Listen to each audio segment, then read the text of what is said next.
Don Quijote de la Mancha, de Miguel de Cervantes Saavedra.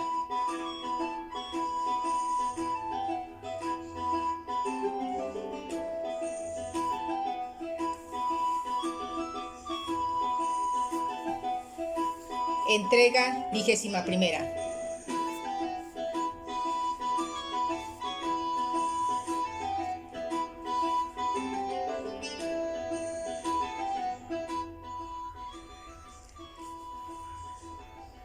Cuarta parte del ingenioso hidalgo Don Quijote de la Mancha, capítulo 28, que trata de la nueva y agradable aventura que al cura y barbero sucedió en la misma sierra. Felicísimos y venturosos fueron los tiempos donde se echó al mundo el audísimo caballero Don Quijote de la Mancha, pues por haber tenido tan honrosa determinación como fue el querer resucitar y volver al mundo la ya perdida y casi muerta orden de la andante caballería, gozamos ahora, en esta nuestra edad, necesitada de alegres entretenimientos, no sólo de la dulzura de su verdadera historia, sino de los cuentos y episodios de ella, que, en parte, no son menos agradables y artificiosos y verdaderos que la misma historia, la cual, prosiguiendo su rastrillado, torcido y aspado hilo, cuenta que, así como el cura comenzó a prevenirse para consolar a Cardenio, lo impidió una voz que llegó a sus oídos, que, con tristes acentos, decía de esta manera: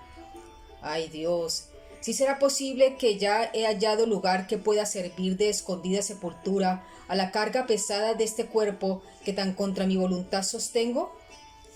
Si la soledad que promete en estas sierras no me miente. Ah, desdichada y cuán más agradable compañía harán estos riscos y malezas a mi intención, pues me darán lugar para que con quejas comunique mi desgracia al cielo, que no las de ningún hombre humano, pues no hay ninguno en la tierra de quien se pueda esperar consejo en las dudas, alivio en las quejas, ni remedio en los males». Todas estas razones oyeron y persiguieron el cura y los que con él estaban, y por parecerles, como ello era, que allí junto las decían, se levantaron a buscar el dueño, y no hubieron andado 20 pasos cuando detrás de un peñasco vieron, sentado al pie de un fresno, a un mozo vestido como labrador, al cual, por tener inclinado el rostro, a causa de que se lavaba los pies en el arroyo y que por allí corría, no se le pudieron ver por entonces. Y ellos llegaron con tanto silencio que de él no fueron sentidos, ni él estaba a otra cosa atento que a lavarse los pies, que eran tales que no parecían sino 2 pedazos de blanco cristal que entre las piedras del arroyo se habían nacido. Suspendióle la blancura y belleza de los pies, parecióles que no estaban hechos a pisar terrones ni a andar tras el arado y los bueyes, como mostraba el hábito de su señor.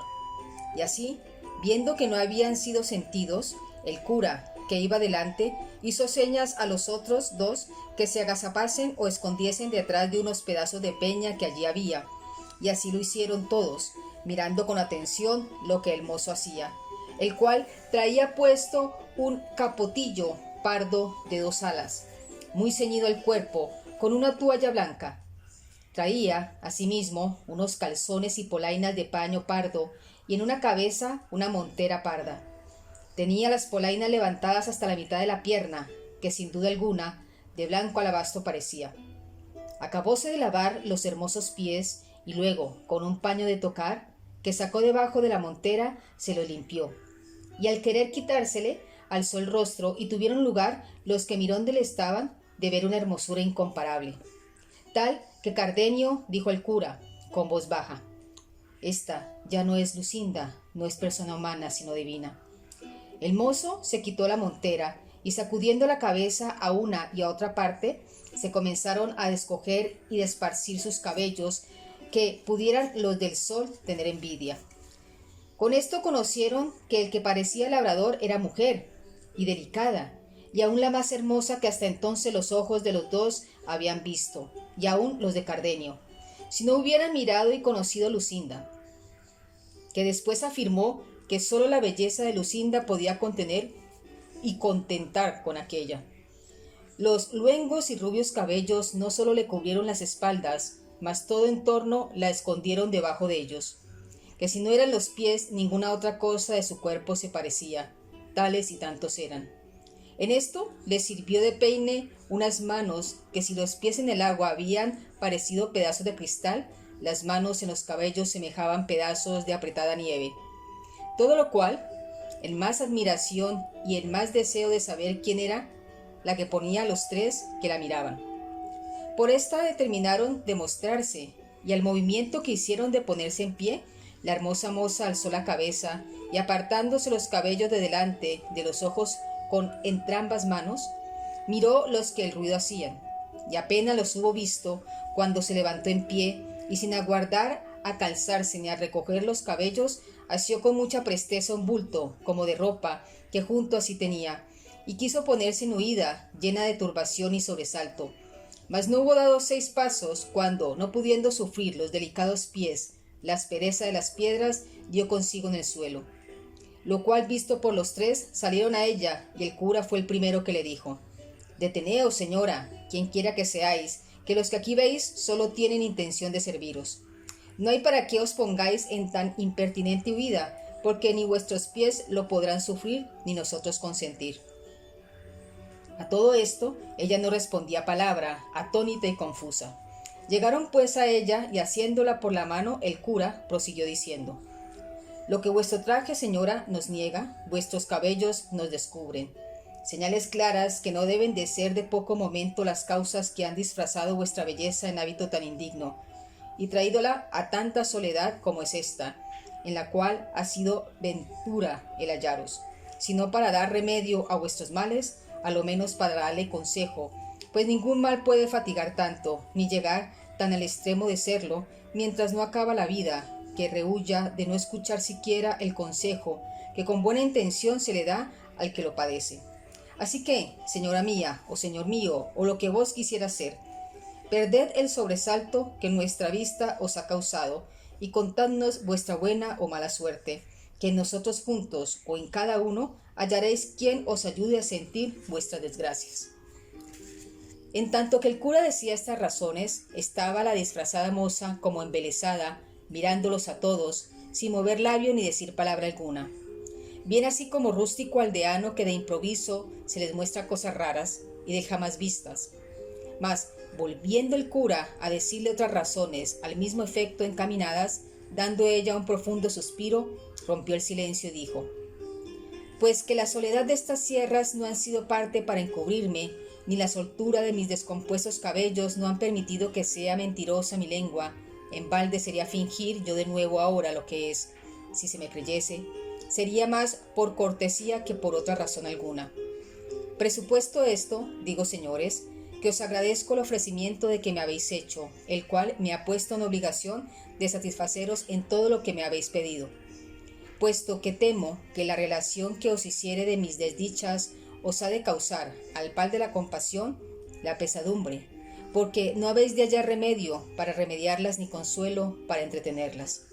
Pero con todo esto, porque no ande vacilando mi honra en vuestras intenciones, habiéndome ya conocido por mujer y viéndome moza, sola y en este traje, cosas todas juntas y cada una por sí, que pueden echar por tierra cualquier honesto crédito, os habré de decir lo que quisiera callar si pudiera». Todo esto dijo sin parar la que tan hermosa mujer parecía, con tan suelta lengua, con voz tan suave, que no menos les admiró su discreción que su hermosura. Y tornándole a hacer nuevos ofrecimientos y nuevos ruegos para que lo prometido se cumpliese, ella, sin hacerse más de rogar, calzándose con toda honestidad y recogiendo sus cabellos, se acomodó en el asiento de una piedra, y puesto los tres alrededor de ella, haciéndole fuerza por detener algunas lágrimas que a los ojos se le venían, con voz reposada y clara comenzó la historia de su vida de esta manera. En esta Andalucía hay un lugar de quien toma título un duque, que le hace uno de los que llaman grandes de España. Este tiene 2 hijos, el mayor heredero de su estado, y al parecer de sus buenas costumbres, y el menor no yo sé de qué será heredero, sino de las traiciones de Bellido y de los embustes de Galadón. De este señor son vasallos mis padres, humildes en linaje, pero tan ricos que si los bienes de su naturaleza igualaran a los de su fortuna, ni ellos tuvieran más que desear, ni yo temiera verme en la desdicha en que me veo. porque quizá nace mi poca ventura de la que no tuvieron ellos en no haber nacido ilustres. Bien es verdad que no son tan bajos que puedan afrentarse de su estado, ni tan altos que a mí me quiten la imaginación que tengo de que su humildad viene mi desgracia. Ellos, en fin, son labradores, gente llana, sin mezcla de alguna raza malsonante, y como suele decirse, cristianos viejos rancios, pero tan ricos que su riqueza y magnífico trato les va a poco adquiriendo nombre de hidalgos y aun de caballeros, puesto que de la mayor riqueza y nobleza que ellos se preciaban era de tenerme a mí por hija, y así por no tener otra ni otro que los heredase, como por ser padres y aficionados. Yo era una de las más regaladas hijas que padres jamás regalaron. Era el espejo en que se miraban, el báculo de su vejez y el sujeto a quien encaminaban, midiéndolos con el cielo todos sus deseos, de los cuales, por ser ellos tan buenos, los míos no salían un punto. Y del mismo modo que yo era señora de sus ánimos, ansí lo era de su hacienda.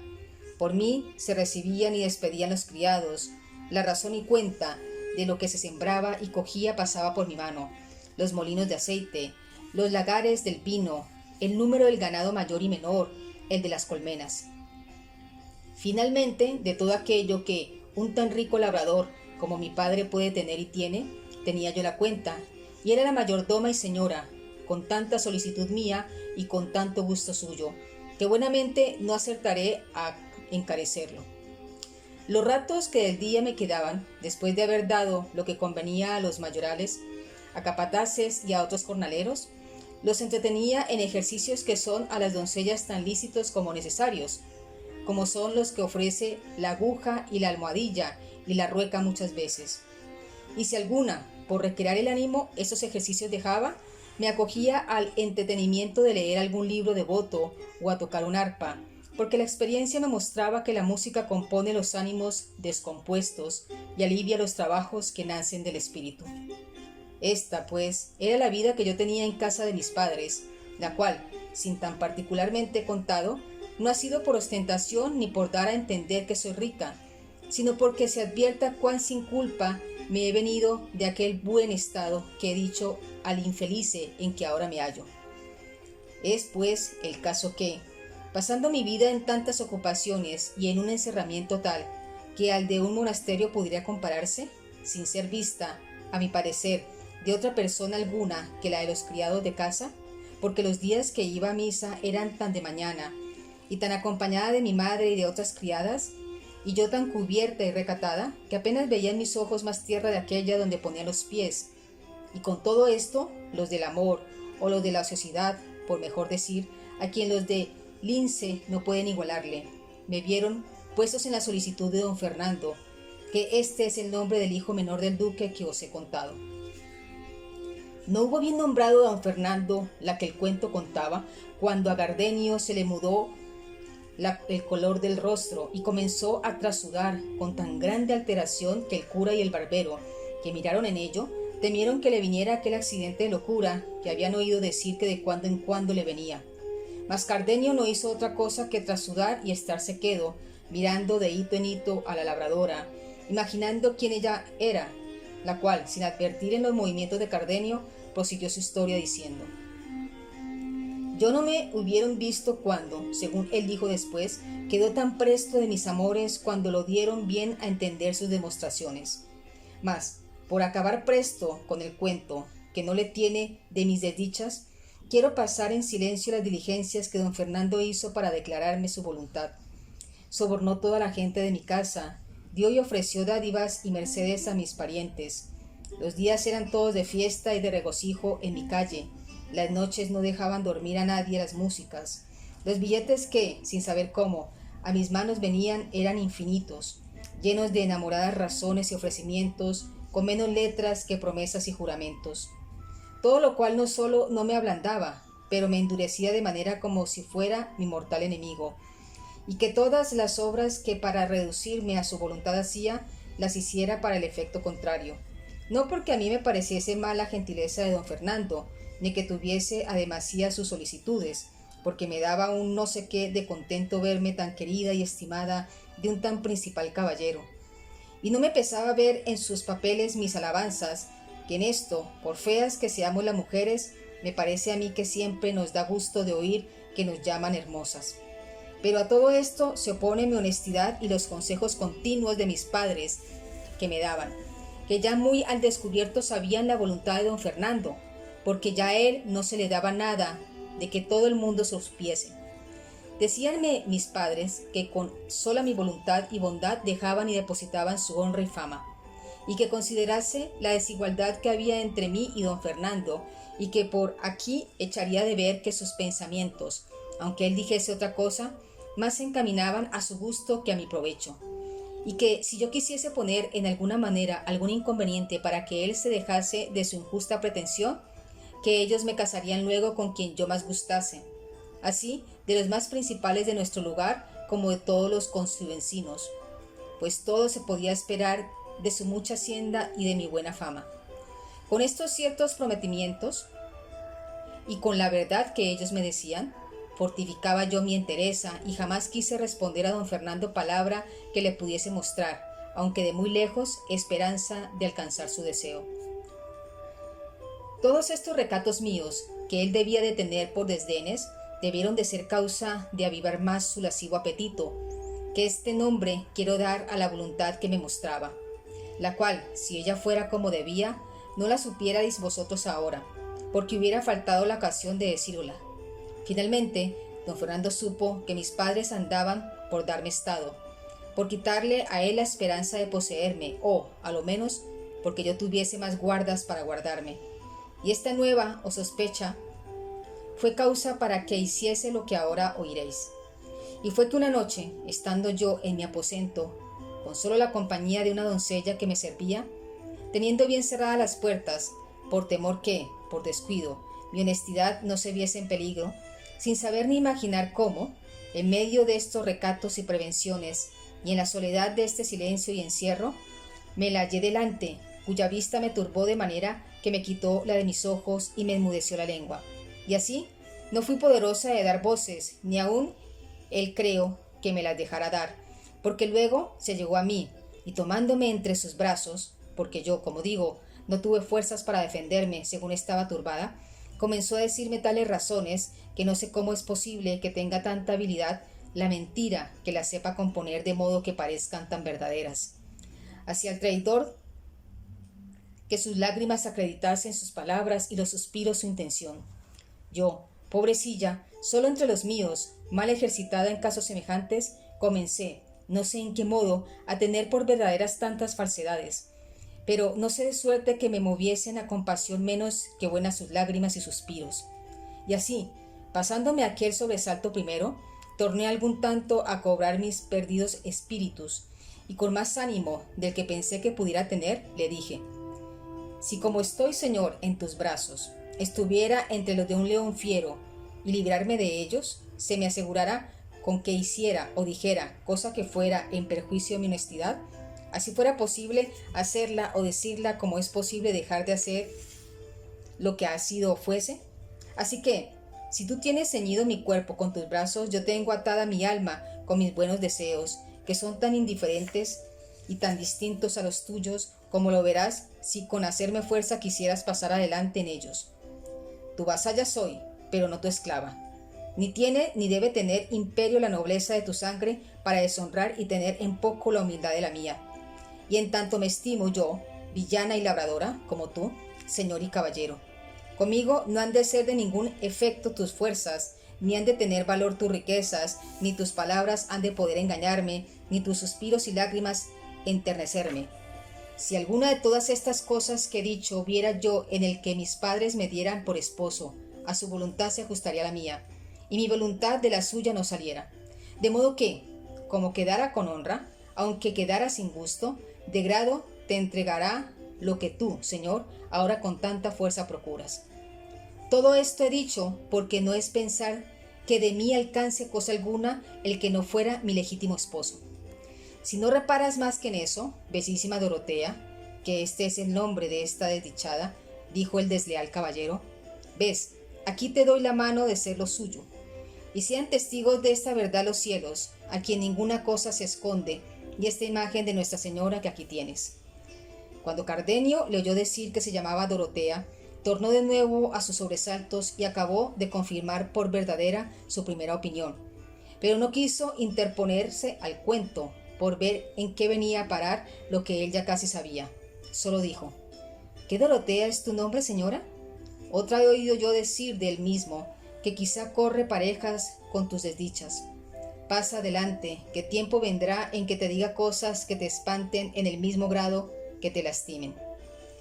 Reparó Dorotea en las razones de Cardenio y en su extraño y desastroso traje, y rogóle que si alguna cosa de su hacienda sabía, se la dijese luego, porque si algo le había dejado bueno a la fortuna, era el ánimo que tenía para sufrir cualquier desastre que le sobreviniese, segura de que, a su parecer, ninguno podía llegar que él, que tenía a acrecentarse en este punto. «No le perdiera yo, señora», respondió Cardenio, «en decirte lo que pienso, si fuera verdad lo que imagino, y hasta ahora no se pierde coyuntura, ni a ti te importa nada de saberlo». «Sea lo que fuere», respondió Dorotea, «lo que en mi cuento pasa fue que, tomando don Fernando una imagen que en aquel aposento estaba, la puso por testigo de nuestro desposorio. Con palabras eficacísimas y juramentos extraordinarios, me dio la palabra de ser mi marido, puesto que, antes que acabase de decirlas, le dije que mirase bien lo que hacía y que considerase el enojo que su padre había de recibir de verle casado con una villana vasalla suya. Que no le cegase mi hermosura, tal cual era, pues no era bastante para hallar en ella disculpa de su yerro, y que si algún bien me quería hacer, por el amor que me tenía, fuese dejar correr mi suerte al igual de lo que mi calidad podía, porque nunca los tan desiguales casamientos se gozan ni duran mucho en aquel gusto con que se comienzan. Todas estas razones que aquí he dicho le dije, y otras muchas de que no me acuerdo, pero no fueron parte para él que dejase de seguir su intento, bien así como el que no piensa pagar, que al concertar de la barata no reparan inconvenientes. Yo, a esta sazón, hice un breve discurso conmigo y me dije a mí misma: sí, que no seré yo la primera que por vía de matrimonio haya subido de humilde a grande estado, ni será don Fernando el primero a quien mi hermosura o ciega afición, que en lo más cierto haya hecho tomar compañía desigual a su grandeza. Pues si no hago ni mundo ni uso nuevo, bien a acudir a esta honra que la suerte me ofrece,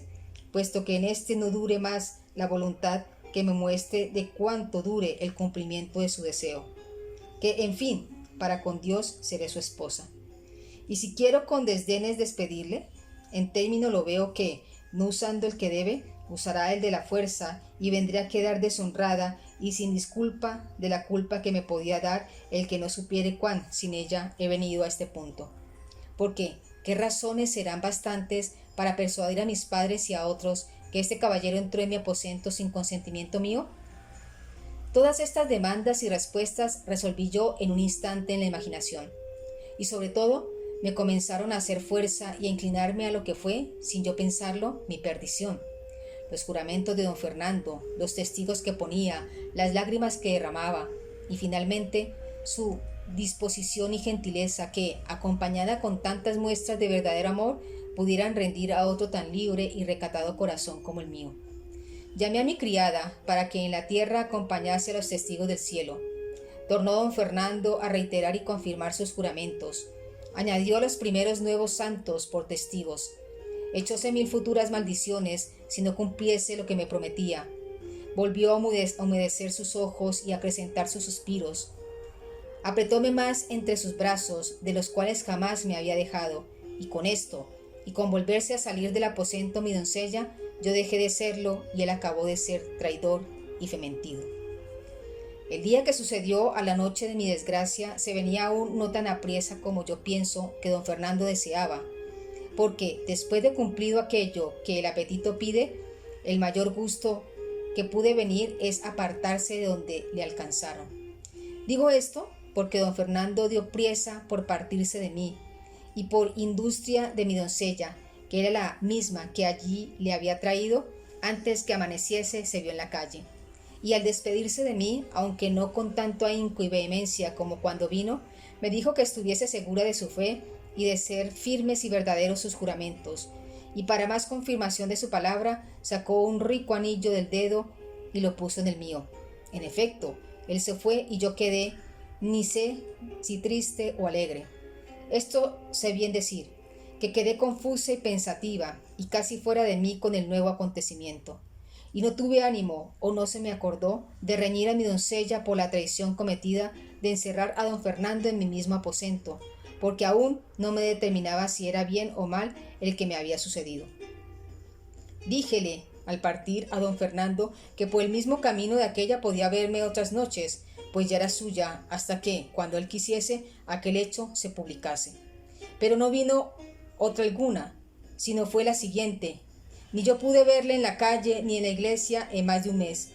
que en vano me cansé de solicitarlo, puesto que supe que estaba en la villa y que los más días iba a casa, ejercicio del que era muy aficionado.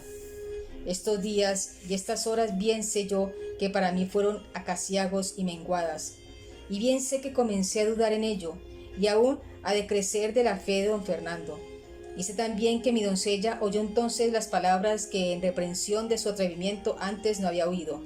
y sé que me fue forzoso tener cuenta con mis lágrimas y con la compostura de mi rostro, por no dar ocasión a que mis padres me preguntasen de qué andaba descontenta y me obligasen a buscar mentiras que decirles. Pero todo esto se acabó en un punto, llegándose uno donde se atropellaron respecto y se acabaron los honrados discursos, y a donde se perdió la paciencia y salieron a plaza mis secretos pensamientos. Y esto fue porque, de allí a pocos días, se dijo en el lugar, como en una ciudad allí cerca, que se había casado don Fernando con una doncella hermosísima en todo extremo, y de muy principales padres, aunque no tan rica que, por la dote, pudiera aspirar a tan noble casamiento. Díjose que se llamaba Lucinda, con otras cosas que en sus desposorios sucedieron dignas de admiración.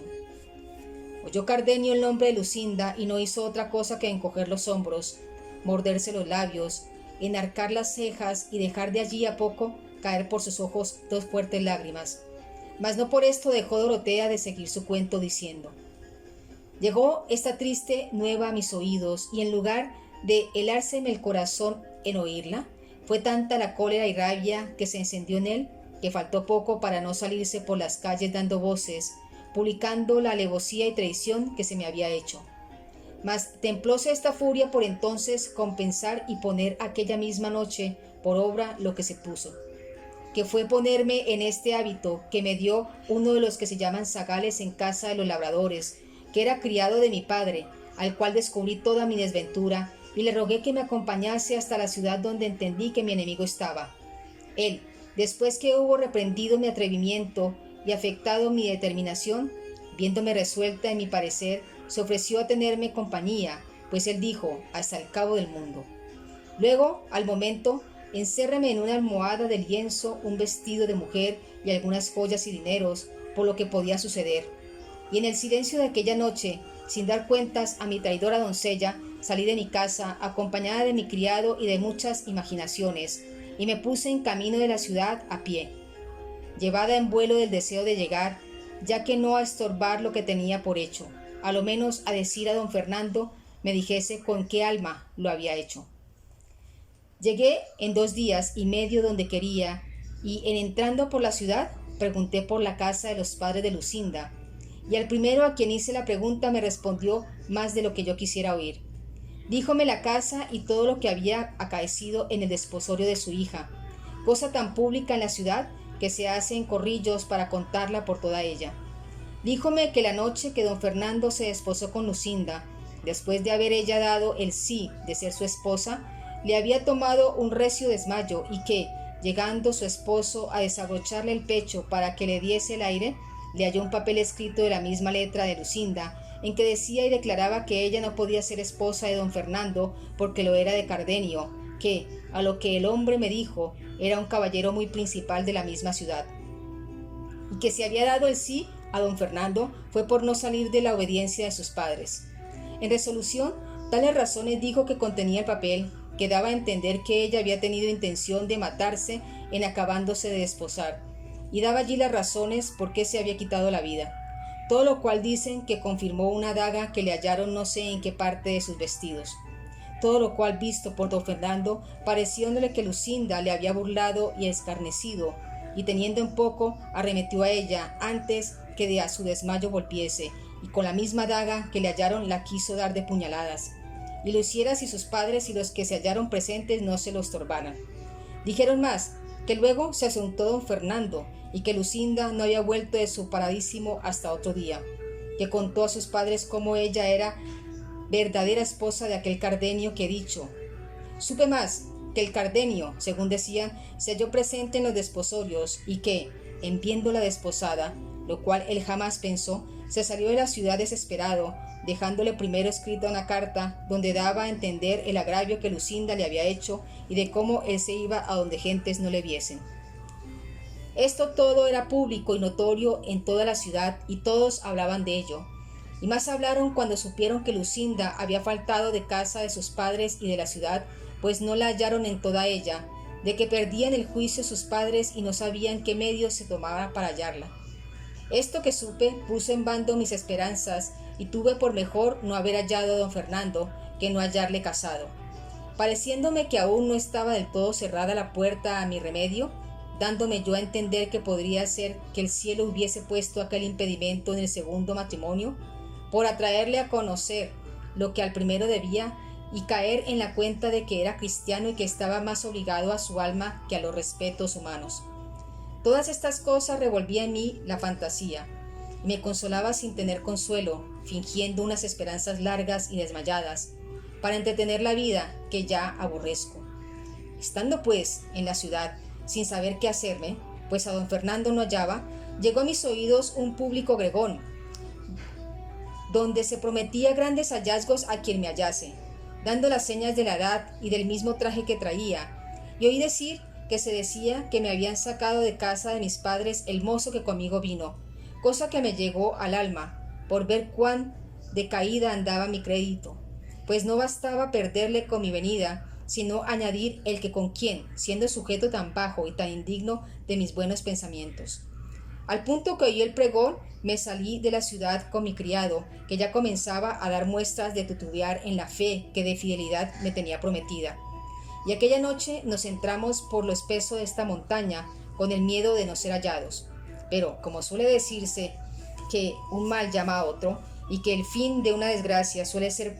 principio de otra mayor, así me sucedió a mí, porque mi buen criado, hasta entonces fiel y seguro, así como me vio en esta soledad, incitado de su misma bellaquería antes que de mi hermosura, quiso aprovecharse de la ocasión que, a su parecer, estos yermos le ofrecían, y con poca vergüenza y menos temor de Dios ni respeto mío, me requirió de amores, y viendo que yo con feas y justas palabras respondía a las desvergüenzas de sus propósitos, dejó aparte los ruegos de quien primero pensó aprovecharse y comenzó a usar la fuerza.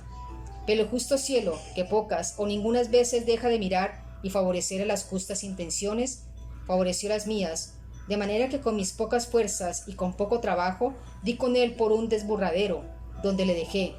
ni sé si muerto o vivo, y luego, con más ligereza que mi sobresalto y cansancio pedían, me entré por estas montañas sin llevar otro pensamiento ni otro designio que esconderme en ellas y huir de mi padre y de aquellos que de su parte me andaban buscando. Con este deseo, no sé cuántos meses que entré en ella, donde hallé un ganadero que me llevó por su criado a un lugar que está en las entrañas de esta sierra, al cual he servido de zagal todo ese tiempo, procurando estar siempre en el campo por encubrir estos cabellos por ahora, tan sin pensarlo, me han descubierto. Pero toda mi industria y toda mi solicitud fue y ha sido de ningún provecho, pues mi amo vino en conocimiento de que yo no era varón, y nació en él el mismo mal pensamiento que en mi criado, y, como no siempre la fortuna con los trabajos da los remedios, no hallé derrumbadero ni barranco de donde desempeñar y despenar al amo, como le hallé para el criado, y así tuve por menor inconveniente dejarle y esconderme de nuevo en estas asperezas que probar con él mis fuerzas o mis disculpas. Digo pues que me torné a emboscar y a buscar donde, sin impedimento alguno, pudiese con suspiros y lágrimas lograr al cielo se duela de mi desventura y me dé industria y favor para salir de ella, o para dejar la vida entre estas soledades sin que quede memoria de esta triste, que tan sin culpa suya habrá dado materia para que de ella se hable y murmure en la suya y en las ajenas tierras.